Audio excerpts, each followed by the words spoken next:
Hi, welcome to this week's Tea Time with Mrs. Potts. My name is Emily Jewell. I play Mrs. Potts in the national tour of Disney's Beauty and the Beast, presented by Networks Presentations. And today I'm here with Ben Cullen. Hello. Where's Ben Walker? What do you want to go with? Officially Ben Cullen. Okay, Ben Cullen. And Ben is one of the understudies for the Beast, and he's also the baker and a townsperson in the show. Ben, will you introduce yourself to the lovely folks? Hello. Yeah. So I'm Ben, and I went to Penn State, the best school in the world.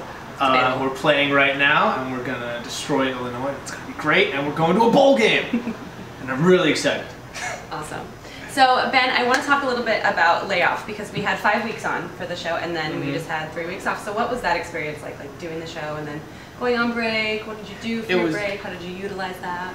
Well, I managed to line up a doctor appointment at Penn State with a football game, with the opening of the fall musical, with Halloween weekend. Wow. So it was the most fantastic Penn State weekend I could have ever put together. And then after that, it was a lot of just sitting on the couch watching TV. It was kind of like winter break coming home from school, where it's like, okay, I've done nothing for 2 days. I'm ready to be done now. Sure. And you're ready to get back to work. Yeah. I was when layoff came to an end, I was definitely ready for it. Good, great. Well, we just had to pack for 6 months. So how do you manage to fit your entire life into a suitcase? I actually managed to shave 5 pounds off of the weight. My suitcase is 45 pounds right now. That's impressive. And I tried to get the most versatile things that I could have, so that I didn't have to have like 3 different jackets. I could just have one jacket that would work for all of these things. Or actually, I have a raincoat and a down jacket now that pack into their own pocket. Oh, cool. So the raincoat is only this big, and then the jacket's this big. That's awesome. But they're perfectly functional for whatever I would need. Sure, and I think you'll need that down coat for Canada. Yeah, Canada in February. I'm going to be wearing all the layers. All the things in your suitcase, all 45 pounds. Yep, it's all going to be at one time. That sounds good. All right, so this week something kind of unusual happened. Ryan got sick during the first act, and at intermission you had to go on for the Beast for the first time. Please talk about that experience. Wow, yeah, so I came off stage to do a quick change, and one of the dressers said, hey, Ryan just threw up, so you're probably going on. I said, great, now I'm gonna throw up. So then I had to do, I didn't have time to go and talk to Kelsey to figure out what was going on, so then I had to go and do Gaston and somehow forget about what I was just told and do the most complicated thing I ever have to do in the show.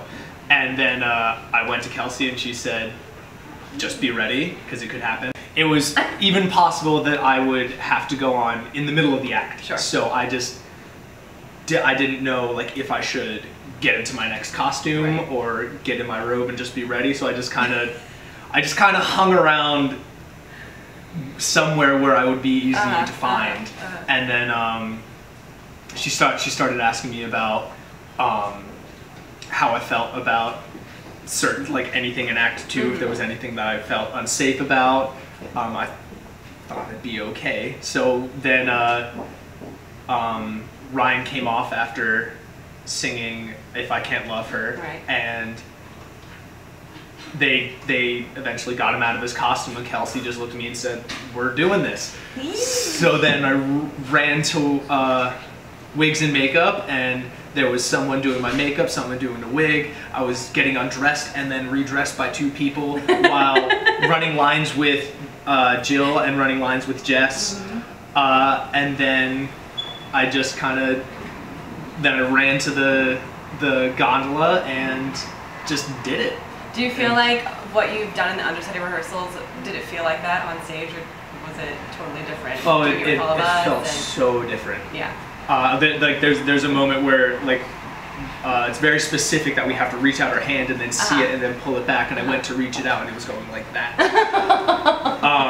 Yeah, so my knees were shaking. I was very nervous about it, but everyone was so supportive, and especially Jill, I felt so safe on stage with her. I could like I could see it in her eyes that she was like, you can do this, everything's gonna be okay.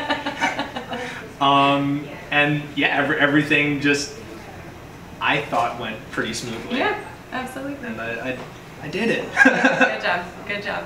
My last question, of course, is, since this is tea time with Mrs. Potts, is what is your favorite tea, Ben? I like English breakfast tea because partly the taste, and then there's also my dad's family's from England, so whenever we're over there, there's always tea brewing, and there's a very nostalgic feeling to the smell of that particular tea brewing. Nice. So that it makes it warm and fuzzy. That's awesome.